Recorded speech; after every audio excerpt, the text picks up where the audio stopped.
Price the lord. ಯೇಸು ಕ್ರಿಸ್ತನ ಪ್ರೀತಿಯುಳ್ಳ ಪರಿಶುದ್ಧವಾದ ನಾಮದಲ್ಲಿ ದೇವರ ಸಜೀವ ನುಡಿಗಳನ್ನು ಕೇಳಲಿಕ್ಕೆ ಬಂದಿರುವಂಥ ನಿಮ್ಮೆಲ್ಲರಿಗೂ ಯೇಸು ಕ್ರಿಸ್ತನ ನಾಮದಲ್ಲಿ ನಾನು ವಂದಿಸುತ್ತೇನೆ. ಕರ್ತನು ನಿಮ್ಮನ್ನು ಅನುಗ್ರಹಿಸಲಿ, ವಾಕ್ಯದ ಮೂಲಕವಾಗಿ ನಿಮ್ಮೊಟ್ಟಿಗೆ ಮಾತನಾಡಲಿ ಎಂಬುದಾಗಿ ನಾನು ಬಯಸುವಂಥವನು ಆಗಿದ್ದೇನೆ. ನನ್ನ ಪ್ರೀತಿಯ ದೇವಜನವೇ, ಮುಚ್ಚಿಟ್ಟಿರುವ ಮನೆಯನ್ನು ನೀವು ನೋಡಿದರೆ, ಅಂದರೆ ಕೆಲವು ತಿಂಗಳುಗಳು ಒಂದು ಮನೆಯನ್ನು ನೀವು ಉಪಯೋಗಿಸಲೇ ಇಲ್ಲ, ಆ ಮನೆಯನ್ನು ಹಾಗೆ ಮುಚ್ಚಿಟ್ರೆ ಹೇಗಿರುತ್ತೆ ಅಂತ ನಿಮಗೆ ಗೊತ್ತಿದೆ. ಒಂದು ವಾಹನವನ್ನು ನೀವು ಓಡಿಸದೆ ಹಾಗೆ ನಿಲ್ಲಿಸಿಬಿಟ್ರೆ ಏನಾಗುತ್ತೆ ಅಂತ ನಿಮಗೆ ಗೊತ್ತಿದೆ. ಏನಾಗುತ್ತೆ? ಅದು ಬಹಳ ಧೂಳು ಹಿಡಿದೋಗುತ್ತೆ, ಕೆಟ್ಟೋಗುತ್ತೆ, ಅದು ಮತ್ತೆ ಉಪಯೋಗಿಸಲಿಕ್ಕೆ ತುಂಬಾ ಕಷ್ಟಕರವಾಗುತ್ತದೆ. ಹಾಗಾದರೆ ದೇವರ ವಾಕ್ಯವು ನಿಮಗೂ ನನಗೂ ಕೆಲವು ಆತ್ಮಿಕ ಸತ್ಯಗಳನ್ನು ಇವತ್ತು ಕಲಿಸಲಿಕ್ಕೆ ಹೋಗ್ತಾ ಇದೆ. ಏನೆಂದರೆ, ನಮ್ಮ ಜೀವಿತದಲ್ಲಿ ದೇವರ ಕೃತ್ಯಗಳು, ದೇವರ ಆಲಯ, ದೇವರ ಕುರಿತಾದ ಪ್ರಾರ್ಥನೆ, ಸ್ತುತಿ, ದೇವರನ್ನ ಕೊಂಡಾಡುವುದು ಇದು ಇಲ್ಲದೆ ಹೋದರೆ ಏನಾಗುತ್ತೆ ಅನ್ನುವುದನ್ನ ಇವತ್ತು ನಾವು ದೇವರ ವಾಕ್ಯದಲ್ಲಿ ನೋಡುವಂತವರಾಗಿದ್ದೀರಿ. ಈಗ ಸರ್ಕಾರಗಳಿದಾವೆ, ಆದರೆ ಹಿಂದಿನ ಕಾಲದಲ್ಲಿ ಅರಸರುಗಳಿದ್ದರು. ಅರಸರುಗಳ ಕುರಿತಾಗಿ ಕೆಲವರು ಹೇಳ್ತಾ ಇದ್ರು, ಇವರ ರಾಜ್ಯ ಆಡಳಿತದಲ್ಲಿ ಸುಭಿಕ್ಷ ಕಾಲ ಇತ್ತು. ಆದರೆ ಕೆಲವು ರಾಜರುಗಳು ಕೊಳ್ಳೆ ಹೊಡ್ಕೊಂಡು ಹೋಗ್ತಾ ಇದ್ರು, ಕೆಲವು ರಾಜರುಗಳು ಸ್ವಂತದ್ದನ್ನ ನೋಡ್ತಾ ಇದ್ರು, ಕೆಲವು ರಾಜರುಗಳು ಆ ದೇಶದ ಉನ್ನತಿಯನ್ನು, ದೇಶದಲ್ಲಿ ಸಮೃದ್ಧಿಯನ್ನು, ದೇಶದಲ್ಲಿ ಜನರನ್ನು ನೋಡುತ್ತಾ ಅವರ ಒಳ್ಳೆಯದೇ ನಮ್ಮ ಒಳ್ಳೆಯದು ಎಂದು ಭಾವಿಸುತ್ತಾ ಇದ್ದರು. ಈ ದಿನ ನಾವು ಕೆಲವು ವಾಕ್ಯಗಳನ್ನ ಬೈಬಲಲ್ಲಿ ಓದಲಿಕ್ಕೆ ಹೋಗ್ತಾ ಇದ್ದೇವೆ. ಅದು ನಮ್ಮ ಆತ್ಮಿಕ ಜೀವಿತಕ್ಕೆ ಬಹಳ ಬಹಳ ಸಂತೋಷಕರವನ್ನ, ನಮಗೆ ಸಹಾಯವನ್ನ ಮಾಡುತ್ತದೆ. ಒಂದು ವಾಕ್ಯವನ್ನು ಓದಿಕೊಳ್ಳೋಣ. ಪೂರ್ವಕಾಲ ವೃತ್ತಾಂತ 2 ಪೂರ್ವಕಾಲ ವೃತ್ತಾಂತ 29ನೇ ಅಧ್ಯಾಯ ಅದರ 36ನೇ ವಚನವನ್ನ ಓದಿಕೊಳ್ಳೋಣ. 2 ಪೂರ್ವಕಾಲ ವೃತ್ತಾಂತ 29:36. ಯೆಹೋವನ ಆಲಯದ ಸೇವಾ ಕ್ರಮವು ಪುನಃಸ್ಥಾಪಿತವಾಯಿತು. ಯಾರು ನೆನೆಸದೇ ಇರುವಲ್ಲಿ ದೇವರು ತಾನೇ ತನ್ನ ಪ್ರಜೆಗಳಿಗೋಸ್ಕರ ಈ ಕಾರ್ಯವನ್ನ ನೆರವೇರಿಸಿದ್ದರಿಂದ ಹಿಜ್ಕೀಯನು ಎಲ್ಲಾ ಜನರು ಸಂತೋಷಿಸಿದರು ಎಂದು ಹೇಳುತ್ತಾ ಇದೆ. ಪ್ರಾರ್ಥನೆ ಮಾಡಿಕೊಳ್ಳೋಣ. ದೇವರೇ, ಈ ಒಂದು ವಾಕ್ಯದಲ್ಲಿ ನೀವು ನಮಗೆ ತಿಳಿಸಿದ್ದೀರಾ, ಈ ಕಾರ್ಯಗಳನ್ನು ನೆರವೇರಿಸಿದ್ದರಿಂದ ಹಿಜ್ಕೀಯನು ಎಲ್ಲಾ ಜನರು ಸಂತೋಷಿಸಿದರು ಎಂದು ವಾಕ್ಯವು ಹೇಳುತ್ತಾ ಇದೆ. ಹಾಗಾದರೆ ಯಾವ ಕಾರ್ಯಗಳನ್ನ ಹಿಜ್ಕೀಯನು ಜನರು ಮಾಡಿದರೋ ಅದನ್ನು ನಾವು ಕೂಡ ಅರ್ಥ ಮಾಡಿಕೊಂಡು ಅವುಗಳನ್ನು ಮಾಡುವಾಗ ಕಳೆದುಕೊಂಡ ಸಂತೋಷ, ಕಳೆದುಕೊಂಡಂತ ಸಂತೃಪ್ತಿ, ಆಶೀರ್ವಾದ ಹಿಂತಿರುಗಿ ಪಡೆಯಲಿಕ್ಕೆ ನಮಗೆ ಸಾಧ್ಯವಾಗುತ್ತದೆ. ನೀವೇ ನಮ್ಮೊಟ್ಟಿಗೆ ಮಾತನಾಡಬೇಕೆಂದು ಯೇಸುವಿನ ಪರಿಶುದ್ಧವಾದ ನಾಮದಲ್ಲಿ ಪ್ರಾರ್ಥಿಸುತ್ತೇವೆ ತಂದೆಯೇ, ಆಮೇನ್, ಆಮೇನ್. ನನ್ನ ಪ್ರಿಯ ದೇವಜನವೇ, ಹಿಜ್ಕೀಯನೆಂಬ ಒಬ್ಬ ಅರಸನು ಆಳ್ವಿಕೆಗೆ ಬರುತ್ತಾನೆ. ಆಳ್ವಿಕೆಗೆ ಬಂದಾಗ, ಆಳ್ವಿಕೆ ಅಂದ್ರೆ ನಿಮಗೆ ಗೊತ್ತಿದೆಯಲ್ಲ, ಅರಸನಾಗಿ ಆ ಒಂದು ಅಧಿಕಾರಕ್ಕೆ ಬರುತ್ತಾನೆ. ಅಧಿಕಾರಕ್ಕೆ ಬಂದು ನೋಡುತ್ತಾನೆ, ಜನರ ಜೀವಿತದಲ್ಲಿ ಸಂತೋಷ ಇಲ್ಲ, ನೆಮ್ಮದಿ ಇಲ್ಲ, ಒಬ್ಬರ ಮೇಲೊಬ್ಬರು ದ್ವೇಷ, ಕೋಪ, ಅಸೂಯೆ, ಕೊಳ್ಳೆ ಹೊಡೆಯುವುದು, ಅಂಧಕಾರ ತುಂಬಿ ಹೋಗಿದೆ. ಅಂಧಕಾರವು ತುಂಬಿ ತನ್ನ ರಾಜ್ಯವೆಲ್ಲ ಏನೋ ಶಾಪ ಹಿಡಿದು, ಏನೋ ಯಾರೋ ಎಲ್ಲ ಕೊಳ್ಳೆ ಹೊಡ್ಕೊಂಡು ಹೋದ್ರೆ ಹೆಂಗಿರುತ್ತೋ ಆ ರೀತಿಯಾಗಿದೆ. ಅವನೆಲ್ಲ ಸುತ್ತಿ ನೋಡ್ತಾನೆ, ತನ್ನ ರಾಜ್ಯವನ್ನೆಲ್ಲ ಗಮನಿಸಿ ನೋಡ್ತಾನೆ. ಎಲ್ಲವನ್ನ ಗಮನಿಸಿ ನೋಡಿದಾಗ, ಹೇಗಾದರೂ ಮಾಡಿ ಈ ನನ್ನ ರಾಜ್ಯದ ಜನರ ಮುಖದಲ್ಲಿ ಸಂತೋಷ ತರಿಸಬೇಕು, ಹೇಗಾದರೂ ಮಾಡಿ ಇವರನ್ನು ಆನಂದ ಪಡಿಸಬೇಕು, ಇವರು ಕಳೆದುಕೊಂಡಿರುವ ಆಶೀರ್ವಾದವನ್ನು ಹಿಂತಿರುಗಿ ಇವರ ಜೀವಿತದಲ್ಲಿ ತರಬೇಕು. ಯಾರು ಮಾಡ್ತಾರೆ, ಹೇಗೆ ಮಾಡುವುದು ಎಂದು ಆಲೋಚಿಸುವಾಗ ಅನೇಕ ಸಾರಿ ಯಾರೋ ಮಾಡ್ತಾರೆ, ಹೇಗೋ ನಡೀತದೆ ಅಂತ ಅಲ್ಲ, ಯಾರು ಮಾಡಬೇಕು ಗೊತ್ತಾ? ನಾವೇ ಸಿದ್ಧವಾಗಬೇಕು. ನನ್ನ ಪ್ರಿಯರೇ, ಇವತ್ತು ನಿಮ್ಮ ಕುಟುಂಬಗಳಲ್ಲಿ, ನಿಮ್ಮ ಜೀವಿತಗಳಲ್ಲಿ, ನಿಮ್ಮ ಸುತ್ತಮುತ್ತಲು ಏನಾದರೂ ಆಶೀರ್ವಾದ ಇಲ್ಲ, ಎಲ್ಲ ಪಾಪಕ್ಕೆ ಹೋಗ್ತಾ ಇದೆ, ಎಲ್ಲ ಆಶೀರ್ವಾದ ಕಳ್ಕೊಂಡು ಎಲ್ಲ ಶಾಪಗ್ರಸ್ತರಾಗ್ತಾ ಇದ್ದಾರೆ ಎಂದು ಅಂದ್ರೆ, ಯಾರೋ ಬರ್ತಾರೆ, ಯಾವುದೋ ಸರ್ಕಾರ ಬರುತ್ತೆ, ಯಾರೋ ಸರಿ ಮಾಡ್ತಾರೆ ಅಂತಲ್ಲ, ನಾವೇ ಅದಕ್ಕೆ ಮುಂದಾಳತ್ವವನ್ನು ವಹಿಸಬೇಕು. ನಮ್ಮ ಕುಟುಂಬದಲ್ಲಿ ಮುಂದಕ್ಕೆ ನಿಲ್ಲಬೇಕು. ನಮ್ಮ ಸಭೆಯಲ್ಲಿ ಮುಂದಕ್ಕೆ ನಿಲ್ಲಬೇಕು, ನಮ್ಮ ಸಮಾಜದಲ್ಲಿ ನಾವು ಮುಂದಕ್ಕೆ ಒಂದು ಹೆಜ್ಜೆ ಹಾಕಿದರೆ ದೇವರು ನಮ್ಮ ಕೆಲಸದಲ್ಲಿ ಆತನು ಸಹಾಯ ಮಾಡುತ್ತಾನೆ. ಹಾಲೆಲೂಯಾ. ಇವತ್ತು ದೇವಜನ ಇಲ್ಲಿ ಗಮನಿಸಿರಿ, ಈ ಕಾರ್ಯಗಳನ್ನು ನೆರವೇರಿಸಿದ್ದರಿಂದ ಹಿಜ್ಕೀಯನು ಎಲ್ಲಾ ಜನರು ಏನ್ ಮಾಡಿದ್ರಂತವರು ಸಂತೋಷ ಪಟ್ಟರು ಎಂದು ಹೇಳುತ್ತಾ ಇದೆ. ಹಾಗಾದ್ರೆ ಈ ಹಿಜ್ಕೀಯನು ಎಲ್ಲ ಸುತ್ತಿ ನೋಡಿದಾಗ ಅವನು ಮೊದಲು ಕೋಟೆ ಕಟ್ಟಲಿಕ್ಕೆ ಹೋಗಲಿಲ್ಲ, ಸೈನ್ಯವನ್ನು ಸಿದ್ಧ ಮಾಡಲಿಕ್ಕೆ ಹೋಗಲಿಲ್ಲ, ಹಣಕಾಸನ್ನು ಕೂಡಿಸಲಿಕ್ಕೆ ಹೋಗಲಿಲ್ಲ. ಅವನು ಮೊದಲು ಎಲ್ಲಿ ಹೋದ ಅಂತ ನೀವು ನೋಡಿದ್ರೆ ಆಶ್ಚರ್ಯ ಪಡ್ತೀರಿ. 16ನೇ ವಾಕ್ಯವನ್ನು ನಾವು ಓದಿಕೊಳ್ಳೋಣ. 2 ಪೂರ್ವಕಾಲ ವೃತ್ತಾಂತ 29:16 ಅಲ್ಲಿ ಹೇಳುತ್ತದೆ, ಯೆಹೋವನ ಆಲಯವನ್ನ ಶುದ್ಧೀಕರಿಸುವುದಕ್ಕೆ ಬಂದರು. ಎಲ್ಲಿಗೆ ಬಂದರು ಅವರು? ಗಮನಿಸಿ ನೋಡ್ರಿ, ಒಬ್ಬ ಅರಸ ಅಂದ್ರೆ ಏನ್ ಮಾಡ್ತಾನೆ ಗೊತ್ತಾ? ಮೊದಲು ನಾನು ರಾಜ, ನನ್ನ ಅರಮನೆ ಸರಿಯಾಗಬೇಕು ಅಲ್ವಾ? ಫಸ್ಟ್ ಅರಸನಿಗೆ ಏನ್ ಬೇಕು? ಅರಮನೆ ಬೇಕು. ಅರಸನು ಸುರಕ್ಷಿತವಾಗಿರ್ಬೇಕಾದ್ರೆ ಸೈನ್ಯ ಬೇಕು ಅಲ್ವಾ? ಈ ರಾಜ್ಯ ಸುಖವಾಗಿರ್ಬೇಕಂದ್ರೆ ಗೋಡೆಗಳು ಸುತ್ತಲೂ ಕೋಟೆಗಳು ಸಿದ್ಧವಾಗಿರಬೇಕು. ಆದರೆ ಹಿಜ್ಕೀಯನು ಅವನು ಏನ್ ಮಾಡ್ದ ಗೊತ್ತಾ? ಅವನು ಅರಮನೆ ಕಡೆ ಹೋಗಲಿಲ್ಲ, ಅವನು ರಾಜ್ಯದ ಸುತ್ತಲೂ ಕೋಟೆಯನ್ನು ಕಟ್ಟಿಕೊಳ್ಳಿಕ್ಕೆ ಹೋಗ್ಲಿಲ್ಲ, ಸೈನ್ಯವನ್ನು ಕಟ್ಟಿಕೊಳ್ಳಿಕ್ಕೆ ಹೋಗ್ಲಿಲ್ಲ. ಎಲ್ಲಿ ಆಶೀರ್ವಾದ ನಿಂತಿತೋ, ಎಲ್ಲಿಂದ ಆಶೀರ್ವಾದ ಬರುತ್ತೋ ಅಲ್ಲಿಗೆ ಹೋಗ್ತಾ ಇದ್ದಾನೆ. ಹಾಲೆಲೂಯಾ. ಈಗ ನದಿಗೆ ಒಂದು ಉಗಮ ಇದೆ ಅಂತ ಹೇಳ್ತಾರೆ. ಅಪ್ಪ ನದಿ ಹುಟ್ಟುತ್ತೆ ಅಂತ ಹೇಳ್ತಾರಲ್ವಾ? ಆ ನದಿ ಹುಟ್ಟುವ ಜಾಗ ಕರೆಕ್ಟ್ ಆಗಿದ್ರೆ ಖಂಡಿತವಾಗಿ ಅಲ್ಲಿ ಸುಭಿಕ್ಷವಾಗಿ ನೀರು ಹರಿಯುತ್ತದೆ. ಆಶೀರ್ವಾದಕ್ಕೆ ಮೂಲನು ದೇವರು ತಾನೇ, ದೇವರ ಆಲಯ ತಾನೇ, ದೇವರು ತಾನೇ ನಮಗೆಲ್ಲದಕ್ಕೂ ಕಾರಣ. ಹಿಜ್ಕೀಯನು ಎಲ್ಲಾ ಕಡೆ ನೋಡ್ತಾನೆ, ಅವನು ಕೋಟೆ ಕಡೆ ಹೋಗ್ಲಿಲ್ಲ, ಅರಮನೆ ಅಂತ ಹೋಗ್ಲಿಲ್ಲ, ಸೈನ್ಯ ಅಂತ ಹೋಗ್ಲಿಲ್ಲ, ನೇರವಾಗಿ ದೇವರ ಆಲಯದ ಹತ್ರ ಹೋಗ್ತಾ ಇದ್ದಾನೆ. ನೋಡಿ ದೇವಜನರಿಗೆ ಇನ್ನೂ ತುಂಬಾ ಆಳವಾದ ಅರ್ಥ ತಿಳಿದಿದೆ. ಯೆಹೋವನ ಆಲಯವನ್ನು ಶುದ್ಧೀಕರಿಸುವುದಕ್ಕೆ ಬಂದರು. ಯಾಜಕರು ಯೆಹೋವನ ಆಲಯವನ್ನು ಶುದ್ಧಿ ಮಾಡುವುದಕ್ಕೋಸ್ಕರ ಒಳಗೆ ಹೋಗಿ ಪವಿತ್ರ ಸ್ಥಾನದಲ್ಲಿದ್ದ ಹೊಲಸನ್ನೆಲ್ಲ ತಂದು ಪ್ರಾಕಾರದಲ್ಲಿ ಹಾಕಿದರು. ಲೇವಿಯರು ಅದನ್ನ ಕೂಡಿಸಿ ಹೊರಗೆ ಒಯ್ದು ಕಿದ್ರೋನ್ ಹಳ್ಳದಲ್ಲಿ ಹಾಕಿ ಅದನ್ನ ಸುಟ್ಟು ಬಿಟ್ಟರು ಅಂತ ನಾವು ನೋಡುತ್ತಾ ಇದ್ದೀವಿ. ಹಾಲೆಲೂಯಾ. ಇವತ್ತು ದೇವಜನವೇ, ದೇವರ ಆಲಯದಲ್ಲಿ ಏನಿದೆ? ಹೊಲಸಿದೆ. ದೇವರ ಆಲಯ ಆಶೀರ್ವಾದಕ್ಕೆ ಮೂಲ ತಾನೇ, ಆಶೀರ್ವಾದ ಬರುವ ಸ್ಥಳ ತಾನೇ. ಆ ಸ್ಥಳವು ಏನ್ರಿಂದ ತುಂಬಿದೆ?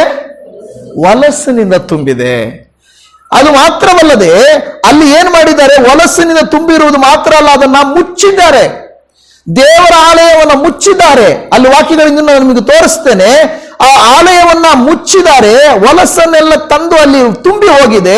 ಈಗ ಮೊದಲು ಅವರು ಮಾಡಿದ ಕೆಲಸ ಏನಂದ್ರೆ, ಆ ಹೊಲಸನ್ನೆಲ್ಲ ತೆಗೆದು ತಂದು ಪ್ರಾಕಾರದಲ್ಲಿ ಹಾಕಿ ಅದನ್ನು ತಿರುಗಿ ತೆಗೆದುಕೊಂಡು ಹೋಗಿ ಹಳ್ಳದಲ್ಲಿ ಹಾಕುತ್ತಿದ್ದಾರೆ. ನಾವು ಮನೆಗಳಲ್ಲಿ ಸಾಧಾರಣವಾಗಿ ಊಟದ ವೆಟ್ಟು ಮತ್ತು ಡ್ರೈ ವೇಸ್ಟ್ ಅಂತ ಬರ್ತಾರಲ್ವಾ ಅಲ್ವಾ? ಗಾಡಿಗಳಲ್ಲಿ ಬರ್ತಾರೆ, ಹಳ್ಳಿಗಳಲ್ಲಿ ಬಿಟ್ರೆ ಸಿಟಿಯಲ್ಲಿ ಬರ್ತಾರೆ. ನಾವೇನ್ ಮಾಡ್ತೀವಿ?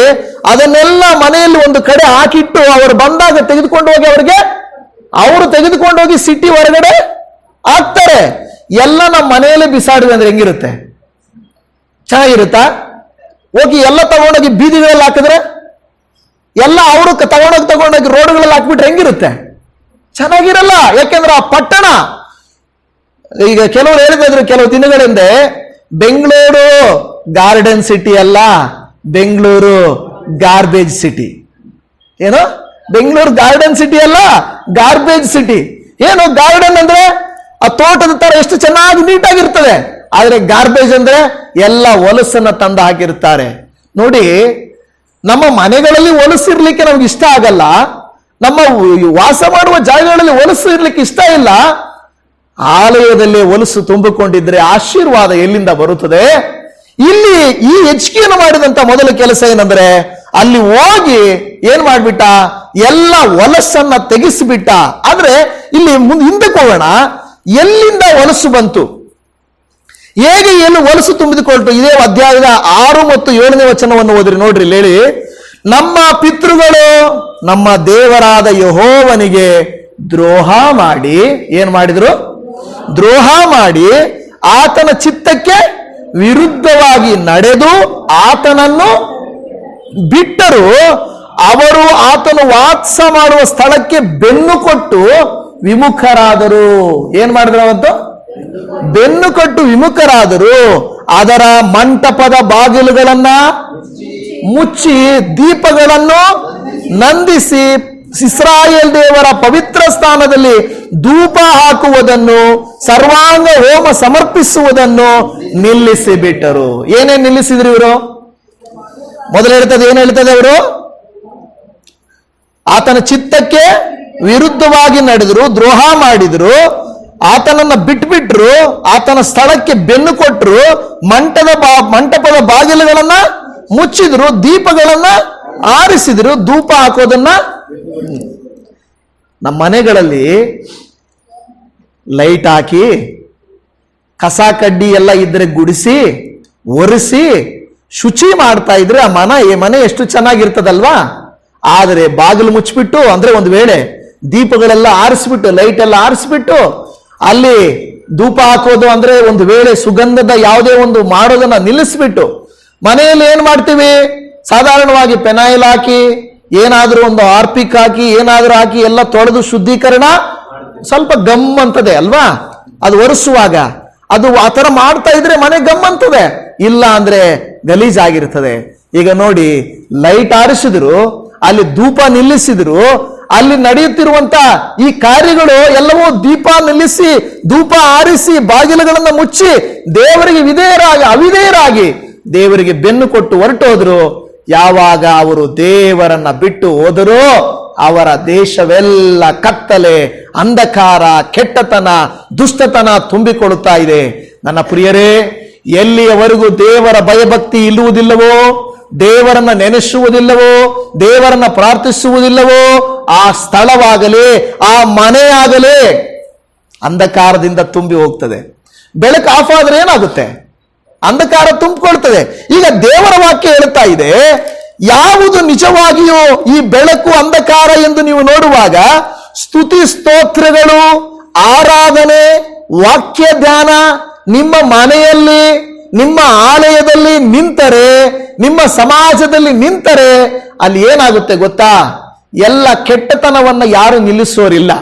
ಇವತ್ತು ಕೆಲವು ಸಭೆಗಳು, ಈಗ ಒಂದು ವೇಳೆ ನಾವೇನ್ ಮಾಡ್ತೀವಿ, ಕುಡುಕತನ ತಪ್ಪು, ಧೂಮಪಾನ ತಪ್ಪು, ಇಸ್ಪೀಟ್ ಆಡೋದು ತಪ್ಪು, ವ್ಯಭಿಚಾರ ತಪ್ಪು, ಸುಳ್ಳು ಹೇಳೋದು ತಪ್ಪು, ಮೋಸ ಮಾಡಬಾರ್ದು, ವಂಚನೆ ಮಾಡಬಾರ್ದು, ಇದೆಲ್ಲ ಹೇಳ್ತಾ ಇದ್ದೀವಿ. ಸಮಾಜದಲ್ಲಿ ಹೆಂಗೆ ಹೇಳ್ತಾರೆ ಗೊತ್ತಾ? ಯಾರಿಗೇನಾದ್ರೆ ನಮಗೇನಾಗಬೇಕಾಗಿದೆ? ನಾವು ಬೆಳೆದ್ಬೇಕು, ನಾವು ಬೆಳಿಬೇಕು, ನಾವು ಆದಾಯ ಮಾಡಬೇಕು, ನಾವು ಮೇಲಕ್ಕೆ ಬರಬೇಕು. ಅದಕ್ಕೆ ಒಬ್ಬನು ಬಾರ್ ಇಡ್ತಾನೆ, ಇನ್ನೊಬ್ಬನು ನಾನು ಅದರಲ್ಲಿ ಒಳ್ಳೆ ಲಾಭ ಬರ್ತಾ ಇದ್ದೀನಿ, ಇನ್ನೊಬ್ಬನು ಬಾರ್ ಇಡ್ತಾನೆ. ಅಯ್ಯೋ ಸಮಾಜ ಕೆಟ್ಟೋಗುತ್ತೆ ಅನ್ನುವಂತ ಭಯ ಇದೆಯಾ ಅವ್ರಿಗೆ? ಅವ್ರಿಗೆ ಏನ್ ಬೇಕು? ಲಾಭ ಬೇಕು, ದುಡ್ಡು ಬೇಕು. ಎಲ್ಲಾ ಕಡೆಗಳಲ್ಲಿ, ಉದಾಹರಣೆಗೆ ಈ ದಾರಿಯನ್ನು ನೀವು ನೋಡಿದ್ರೆ, ಊರ ಹೆಸರು ಹೇಳಲ್ಲ, ಈ ದಾರಿಯನ್ನು ನೋಡಿದ್ರೆ ನನಗೆ ಗೊತ್ತು, ಈ ಏರಿಯಾ 4-5 ಬಾರ್ಗಳು ಒಂದೇ ಒಂದು 500 ಮೀಟರ್ ಅಲ್ಲಿ ಇದಾವೆ. 4-5 ಬಾರ್ಗಳು, ಮತ್ತು ಅಲ್ಲಲ್ಲಿ ಅಂಗಡಿಗಳಲ್ಲಿ ನೀವು ಎಲ್ಲಿ ನೋಡಿದ್ರು ಗುಟ್ಕಾ, ಪಾನ್ ಪರಾಕು, ಬೀಡಿ, ಸಿಗರೇಟು ಎಲ್ಲವೂ ಸಿಗ್ತದೆ. ಯಾಕೆ? ಜನರಿಗೆ ಗೊತ್ತಿಲ್ವಾ? ಅದು ತಿಂದರೆ ಆರೋಗ್ಯ ಕೆಡುತ್ತೆ, ಕ್ಯಾನ್ಸರ್ ಬರುತ್ತೆ, ಎಲ್ಲ ಕೆಟ್ಟತನ ಅಂತ ಗೊತ್ತಿಲ್ವಾ ಜನರಿಗೆ?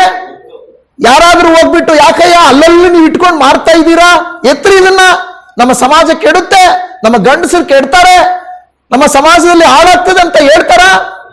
ಯಾಕೆಂದ್ರೆ ಅದು ಕೆಟ್ಟದಂತ ಗೊತ್ತಿದ್ರೂ ಕೂಡ ಅದನ್ನೇ ಮಾಡ್ತಾರೆ. ಒಲಸುತನ. ದೇವರನ್ನ ಸ್ವೀಕರಿಸಿದ್ರೆ ಆ ವ್ಯಕ್ತಿ ಏನ್ ಮಾಡಂಗಿಲ್ಲ?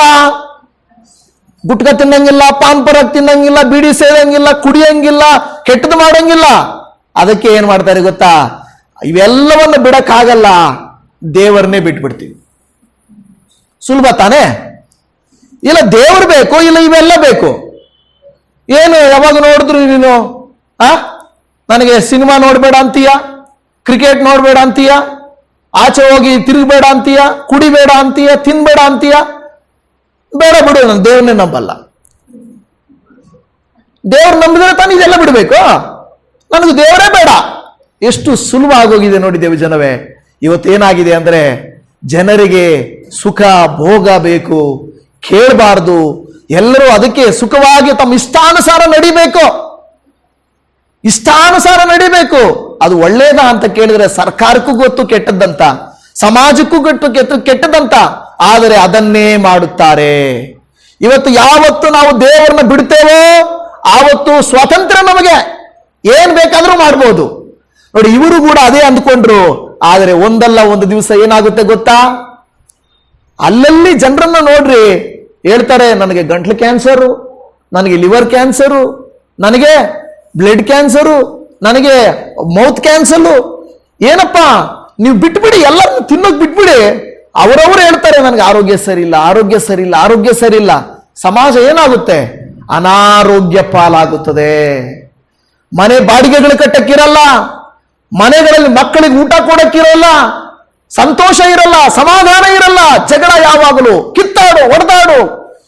ಯಾರಾದ್ರೂ ಹೋಗಿ ಯಾಕೆ ಹೊಡೆದಾಡ್ತಾ ಇದ್ದೀರಾ? ಏನ್ ನಿನ್ ಮನೇಲಿ ಕಡಿಮೆ, ಹೋಗುವಾಗ ನೋಡಿದೀವಿ. ಯಾಕೆಂದ್ರೆ ಇವರು ಜಗಳ ಆಡ್ತಾರೆ, ಅವರು ಜಗಳ ಆಡ್ತಾರೆ. ಸಮಾಜ ಏನಾಗುತ್ತೆ ಗೊತ್ತಾ? ಗಂದರಗೋಳ ಆಗೋಗಿ, ಕುಡುಕತನ ಕೆಟ್ಟತನದಿಂದ ತುಂಬಿ ಹೋಗಿ, ದೇವರಿಲ್ಲ ಅಂದ್ರೆ ಏನಾಗುತ್ತೆ ಗೊತ್ತಾ? ದುಷ್ಟನು ಆಳ್ವಿಕೆ ಮಾಡ್ತಾನೆ. ದುಷ್ಟನು ಆಳ್ವಿಕೆ ಮಾಡಿ ಅಯ್ಯೋ ಪಾಪ ಅನ್ನೋದಿದೆಯೋ ದುಷ್ಟನಿಗೆ? ಇಲ್ಲ.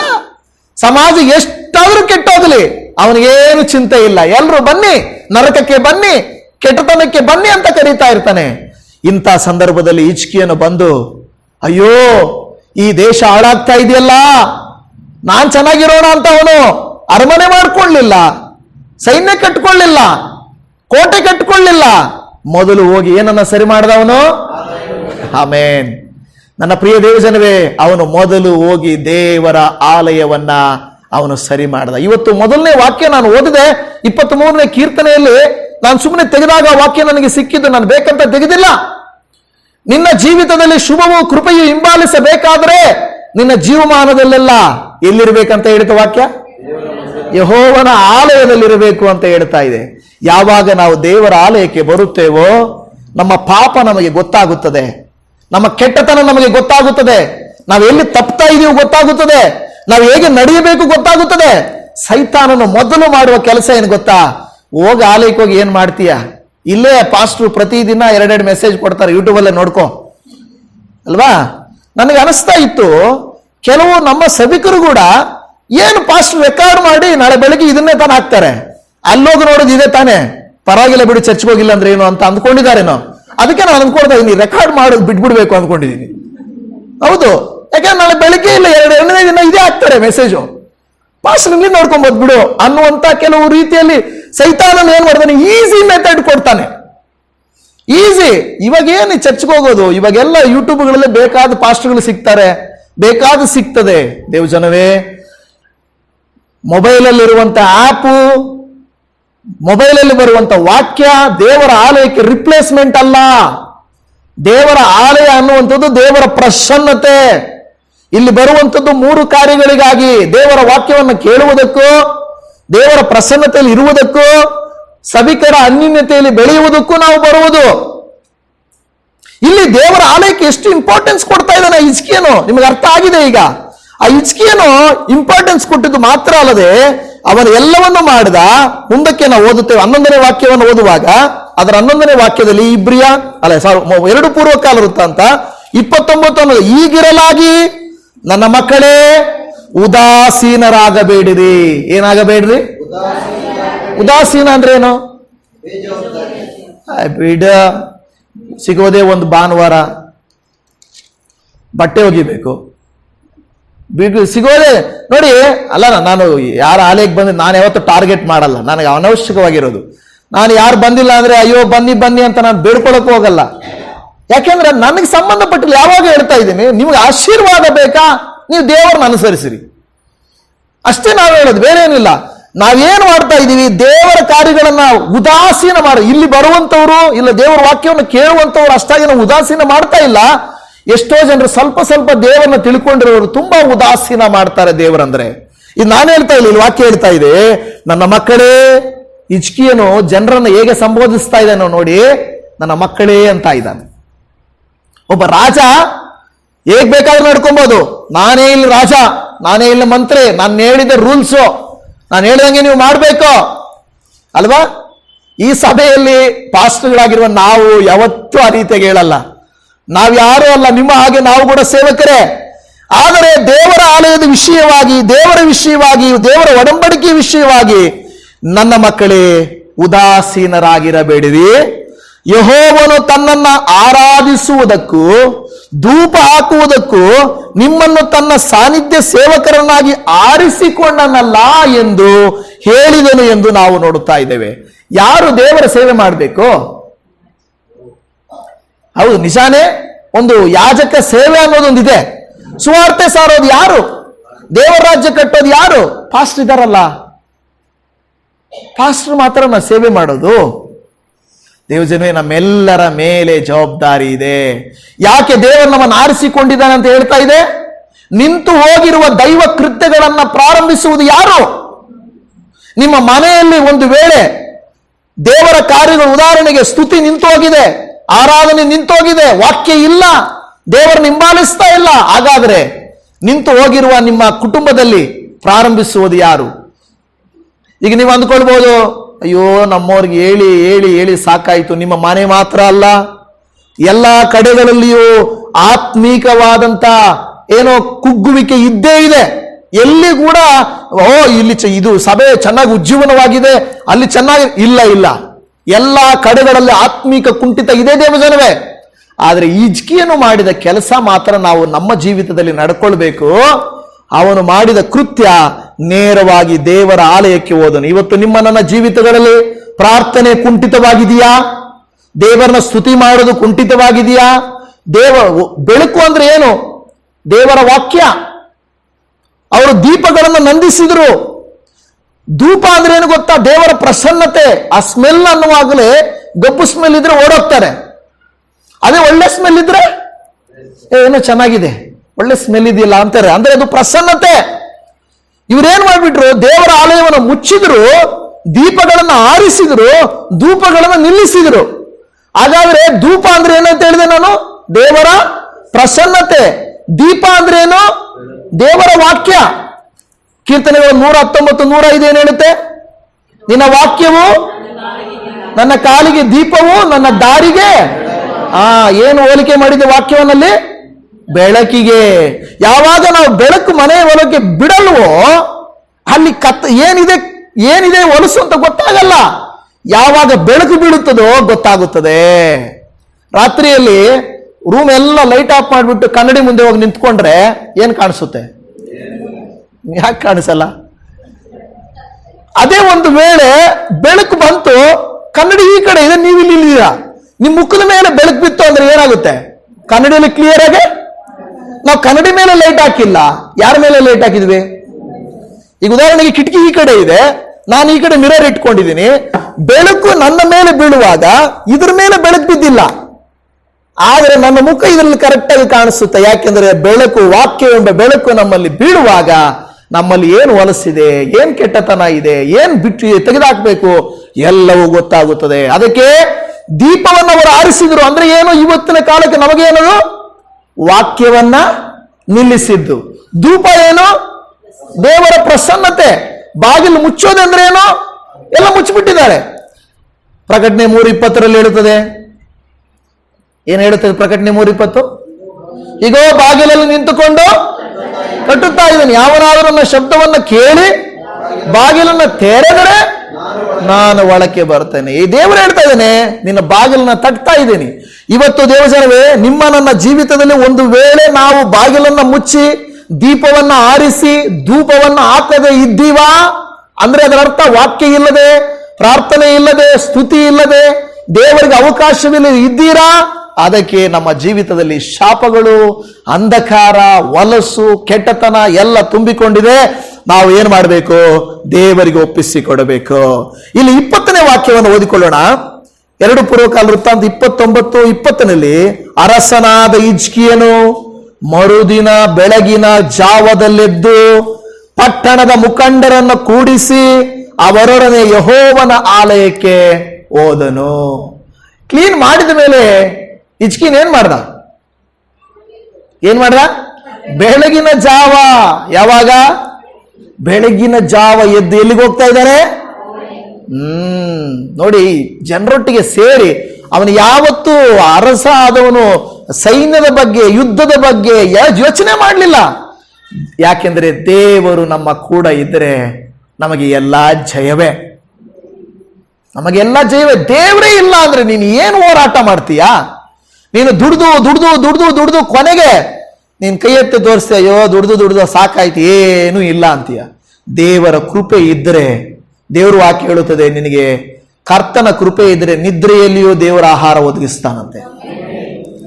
ಏನಂದ್ರೆ ನಾವು ಯೋಚಿಸ್ಬೇಕಾಗಿಲ್ಲ, ಸ್ವಲ್ಪವೂ ಅಧಿಕವಾಗ್ತದೆ, ಆಶೀರ್ವಾದವು ನಮ್ಮನ್ನು ಹಿಂಬಾಲಿಸ್ತದೆ. ನಾವು ದೇವರ ಆಲಯದ ಕಡೆ ಹೋಗಲ್ಲ, ದೇವರನ್ನ ಬಿಟ್ಟು ಬಿಟ್ಟು ಈ ಕಡೆ ಹೋಗ್ಬಿಡ್ತೀವಿ. ಅದಕ್ಕೆ ಕೀರ್ತನೆ 23ರಲ್ಲಿ 6ನೇ ವಚನ ಹೇಳಿದ್ದು, ನನ್ನ ಜೀವಮಾನದಲ್ಲೆಲ್ಲ ನಾನು ಯೆಹೋವನ ಆಲಯದಲ್ಲೇ ಇರುವೆನೋ. ಯಾರು ದೇವರ ಆಲಯವನ್ನು ಪ್ರೀತಿಸ್ತಾರೋ, ದೇವರನ್ನ ಪ್ರೀತಿಸ್ತಾರೋ, ವಾಕ್ಯವನ್ನ ಪ್ರೀತಿಸ್ತಾರೋ, ದೇವರ ರಾಜ್ಯವನ್ನ ಪ್ರೀತಿಸ್ತಾರೋ, ಅವರಿಗೆ ದೇವರು ಶುಭವು ಕೃಪೆಯು ಅವರನ್ನು ಹಿಂಬಾಲಿಸುವಂತೆ ಮಾಡ್ತಾನೆ. ಹಾಲೆಲೂಯ. ಇವತ್ತು ದೇವ ಜನವೇ, ನೀವು ನಾನು ಆಲೋಚಿಸ್ಬೇಕು. ಈಗ ಒಂದು ವಿಷಯ, ಈಗ ದೇವರ ಆಲಯ ಎಲ್ಲಿದೆ ನೀವು ಹೇಳ್ಬೇಕು. ಹಾಗಾದ್ರೆ ಚರ್ಚ್ಗೆ ಬರ್ಬೇಕಪ್ಪ ಅಷ್ಟೇ, ಚರ್ಚನ್ನು ಶುದ್ಧಿ ಮಾಡ್ಬೇಕಾ? ಯಾವಾಗಾದ್ರೂ ಅನೌನ್ಸ್ಮೆಂಟ್ ಮಾಡಿದ್ರೆ, ನಮ್ಮ ಸಭೆ ಅಲ್ಲ, ಎಲ್ಲಾದ್ರೂ ಅನೌನ್ಸ್ಮೆಂಟ್ ಮಾಡಿದ್ರೆ ನಾನು ಮುಂದೆ ತಾನು ಮುಂದೆ ಅಂತ ಕ್ಲೀನ್ ಮಾಡಕ್ ಬರ್ತಾರೆ. ಒಂದ್ 3 ತಿಂಗಳಾದ್ಮೇಲೆ ಅಲ್ಲಿ ಪರಕೆ ಅಲ್ಲೇ ಬಿದ್ದಿರ್ಲಿ, ಯಾರು ನೋಡೋದೇ ಇಲ್ಲ. ನಾನು ಮನೆಗೆ ಹೋಗ್ಬೇಕಪ್ಪ ಅಲ್ವಾ, ನಾನು ಮನೆಗೆ ಹೋಗ್ಬೇಕು. ದೇವರ ಆಲಯ, ದೇವರ ಕೆಲಸ ಅದ್ಯಾರು ನೋಡ್ಕೊಂತಾರೆ ಬಿಡು, ನಮಗೆ ಯಾಕೆ, ಎಲ್ಲರೂ ಅಂದ್ಕೊಳ್ಳೋದು ಯಾರೋ ನೋಡ್ಕೊಳ್ತಾರೆ ಬಿಡು ಅಂತ. ಈಗ ಉದಾಹರಣೆಗೆ ದೇವರ ಆಲಯ ಅನ್ನೋದು, ದೇವರ ವಾಕ್ಯ ನಮಗೆ ಏನು ಹೋಲಿಕೆ, ನಮ್ಮನ್ನ ಹೋಲಿಕೆ ಮಾಡ್ತಾ ಇದೆ. ಈ ಕೊನೆಗೆ ಬರೋಣ. ಮೊದಲ ಕೊರಿಂಥ ಪತ್ರಿಕೆ 3ನೇ ಅಧ್ಯಾಯ 16ನೇ ವಾಕ್ಯದಲ್ಲಿ ಹೇಳುತ್ತದೆ, ನೀವು ದೇವರ ಆಲಯವಾಗಿದ್ದೀರೆಂದು, ದೇವರ ಆತ್ಮನು ನಿಮ್ಮಲ್ಲಿ ವಾಸ ಮಾಡುತ್ತಾನೆಂದು ನಿಮಗೆ ಗೊತ್ತಿಲ್ಲವೋ. ಹಾಗಾದ್ರೆ ಆಲಯ ಯಾವುದಂತೆ? ಒಂದು ಹೌದು ಫಿಸಿಕಲ್, ಅಂದ್ರೆ ಇದು ನಿಜಾನೇ. ಆದ್ರೆ ಎರಡನೇದು ಯಾವುದು? ನಮ್ಮ ದೇಹ ದೇವರ. ಹಾಗಾದ್ರೆ ನಮ್ಮ ದೇಹದಲ್ಲಿ ಒಲಸಿದ್ರೆ, ದೀಪ ಆರೋಗಿದ್ರೆ, ದೇವರ ಧೂಪ ಇಲ್ಲದೆ ಹೋದರೆ, ದೇವರ ಪ್ರಸನ್ನತೆ ಇಲ್ಲದೆ ಹೋದರೆ ಆಶೀರ್ವಾದ ಎಲ್ಲಿಂದ ಬರುತ್ತದೆ? ಆಶೀರ್ವಾದ ಎಲ್ಲಿಂದ ಬರುತ್ತದೆ? ದೇವರ ವಾಕ್ಯ ಕೇಳ್ತಾ ಇದೆ ನಮ್ಮನ್ನ, ಎಲ್ಲಿಂದ ಬರುತ್ತೆ ಆಶೀರ್ವಾದ? ದೇವ ಮಕ್ಕಳೇ, ದೇವರು ಹೇಳ್ತಾ ಇರೋದು, ದೇವರ ಆಲಯ ನೀವಂತ ನಿಮಗೆ ಗೊತ್ತಿಲ್ಲವೋ? ಮೊದಲ ಕೊರಿಂಥ 6ನೇ ಅಧ್ಯಾಯ 19-20ನೇ ವಾಕ್ಯ ಹೇಳುತ್ತದೆ, ದೇವರಿಂದ ದೊರಕಿ ನಿಮ್ಮೊಳಗೆ ನೆಲೆಗೊಂಡಿರುವ ಪವಿತ್ರಾತ್ಮನಿಗೆ ನಿಮ್ಮ ದೇಹವು ಗರ್ಭಗುಡಿಯಾಗಿದೆಂಬುದು ನಿಮಗೆ ತಿಳಿಯದೋ?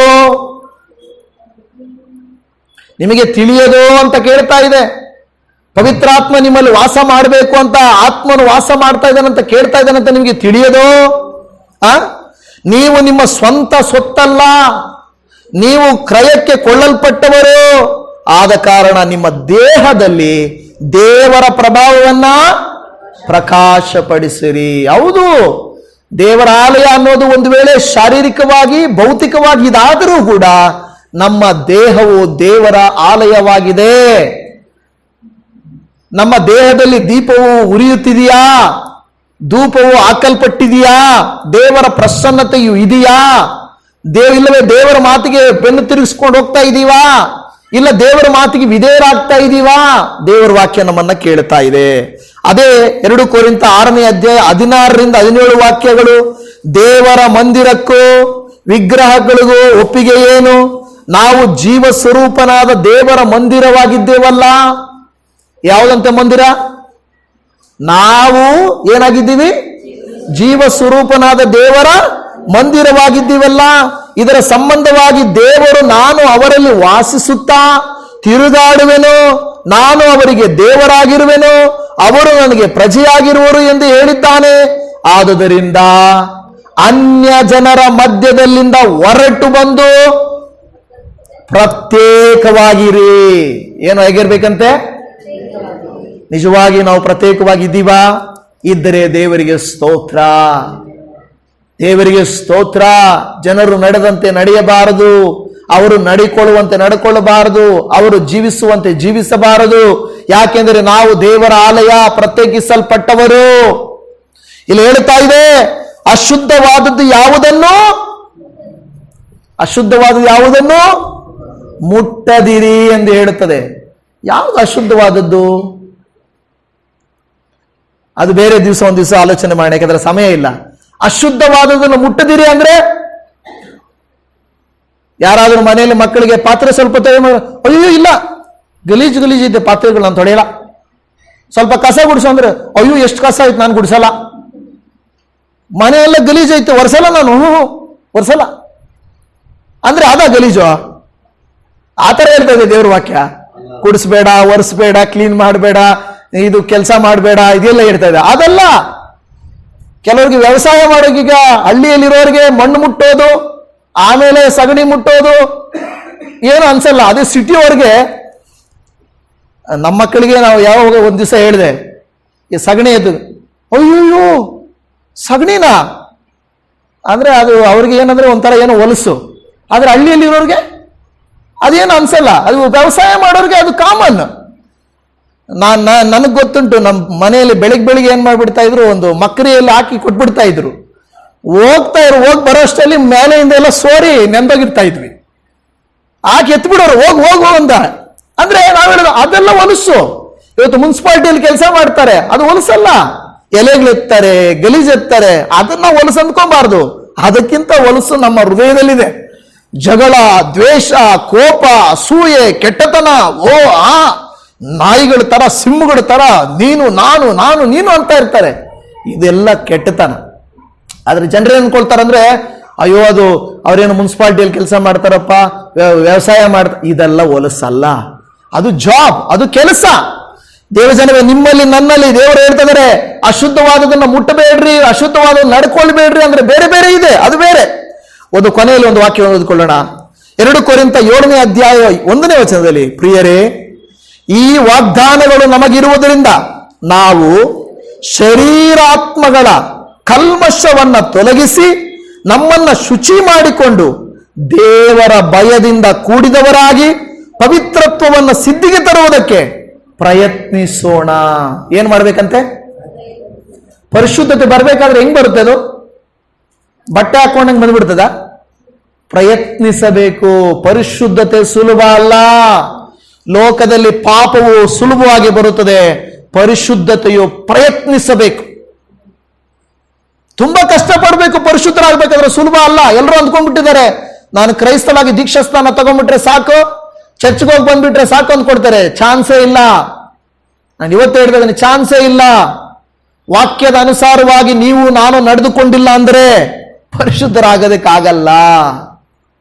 ವಾಕ್ಯ ಅದೇ ಹೇಳಿದರೆ. ಯಾರೋ ಮೊನ್ನೆ ಹೇಳ್ತಾ ಇದ್ರು, ಸೈತಾನನು ಎಲ್ಲಾ ಪ್ರಸಂಗಿಗರಿಗಿಂತ ಒಳ್ಳೆ ಪ್ರಸಂಗ ಮಾಡಬಲ್ಲನಂತೆ.